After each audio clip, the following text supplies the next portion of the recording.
बिस्मिल्लाहिर्रहमानिर्रहीम बोलते कालम के साथ मैं आमिर रज़ा खान और बदले बदले मेरे सरकार नज़र आते हैं।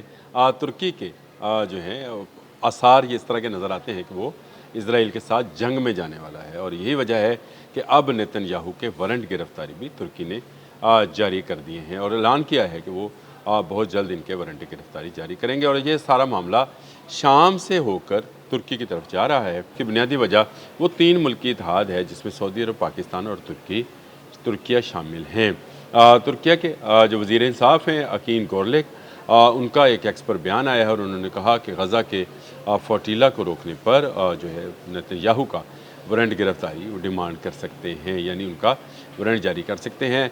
और मैंने आपको शुरू में ये बात लफ्ज़ कह दिया कि ये शाम का मामला है। शाम में जैसे जैसे इसराइल जो है वो बमबारी कर रहा है, उसके इलाकों पर कब्ज़ा करने की कोशिश कर रहा है, वैसे वैसे मुस्लिम दुनिया का इज़्तिराब जो है वो बढ़ रहा है। अभी भी 15 के करीब ममालिक बशमूल पाकिस्तान ने इस पर जो है मज़म्मती बयान जारी किया है। तुर्किया भी इसमें शामिल है और तुर्किया ने अब खुलकर इसराइल के सामने आने का ऐलान भी कर दिया और इसको नेतन्याहू को एक जंगी मुजरम के तौर पर उसके वारंट गिरफ्तारी जो है जारी करने का ऐलान किया है। इनफ इज़ इनफ वाला मामला जो है इस वक्त नज़र आता है। इसराइल ने जितनी बदमाशी करनी थी वो कर ली, अब तुर्किया उससे निपटने की जो है वो बात कर रहा है। ये आज के तमाम इंटरनेशनल मीडिया के ऊपर की स्टोरीज़ हैं जो कि BBC से लेकर बाकी जगहों पर भी और ख़ासकर इजरायली अखबारात में भी, जिसकी ज़रा सुर्खी सुनिए।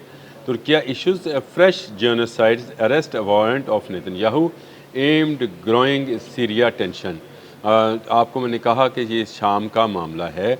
सीरिया के अंदर जो है दाखिल हो गया है इसराइल और इसराइल शाम के इलाके में अपने कदम जमा रहा है। तो वहाँ पर जो है जेनोसाइड यानी कत्लेआम कर रहा है और वहाँ पर नस्ल कशी करने की कोशिश कर रहा है, फिर उसकी मुख्तलिफ़ इलाकों पर कब्ज़ा करने की कोशिश कर रहा है और ये किसी सूरत तुर्किया को बर्दाश्त नहीं है। शाम वो इलाका है जिसने क़यामत के नज़दीक मैदान जंग बनना है, यानी यहाँ पर हज़रत ईसा अलैहिस्सलाम और दज्जाल का आमना सामना होना है। सफ़ेद मीनार वाली जो मस्जिद है उसके साथ हज़रत ईसा ने फ़रिश्तों के कंधों पर हाथ रख कर उतरना है और उस वक़्त तक मुसलमान और दज्जाल जो हैं की वजह जो हैं वो आमने सामने होंगी। इमाम मेहदी जो हैं वो उस वक्त जमात कराने लगे होंगे सलात की, और जब सलात के लिए तकबीर पढ़ी जा रही होगी उस वक्त हज़रत ईसा का नज़ूल होगा और फिर उसके बाद दज्जाल का भागना और उसकी शिकस्त जो है वो उसका मुकद्दर होगी। भागेगा वो इसी तरफ इसराइली की तरफ, आएगा भी वहीं से ही और जाएगा भी वहीं की तरफ, लेकिन उसको रास्ते में ही हज़रत ईसा जो है अलैहिस्सलाम जा लेंगे और उसका ख़ात्मा कर देंगे। तो ये सारा एपिसोड शाम में होना है और आज शाम के हालात आपको नज़र आते हैं कि इसराइल कैसे उसमें पेनिट्रेशन कर रहा है और किस तरह से जो है तुर्किया जो है अब उसकी मुखालफत कर रहा है। और इस सारे वाक़े के अंदर अगर आपको मैं पहले भी बता चुका हूँ लेकिन दोबारा बताता हूँ कि इस्तांबुल की तरफ जो है पता चलेगा कि रूमीज़ जो हैं यूरोपियंस, यानी उस ज़माने में रूमीज़ कहलाते थे, यूरोपियंस जो हैं वो इस्तांबुल पर कब्ज़ा कर लेंगे और इस पर मुसलमानों की एक फ़ौज जो है वो इस्तांबुल की तरफ जाएगी तो दज्जाल का ज़हूर होगा। लेकिन ये एक लंबा टॉपिक है, इसको इस तरह से अगर देखेंगे तो फिर वो बात कहीं से कहीं निकल जाएगी। असल मामला ये है कि मैं कम टू द पॉइंट आना चाहता हूँ कि तुर्किया और इसराइल आहिस्ता आहिस्ता आमने सामने आते चले जा रहे हैं। तैयब एर्दोआन और नेतन्याहू जो हैं उनमें ठंडना शुरू हो गई है।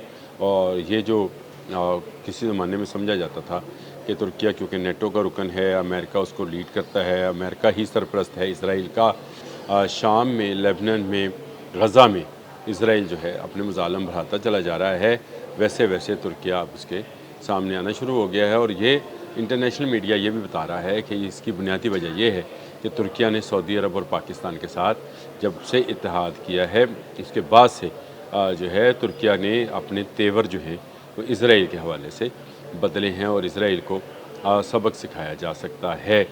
ये तुर्किया ने मान लिया है कि अब वक्त आ गया है कि इसराइल को लगाम दी जाए, इसको शाम पर कब्ज़ा करने से रोका जाए और इसीलिए शायद उन्होंने नेतन्याहू के ख़िलाफ़ जो है वो नस्ल कशी के इल्ज़ामात के तहत जो है वो वारंट जारी करने का ऐलान किया है। ये एक बड़ा ऐलान है, एक बड़ी जंग जो है ये हो सकती है।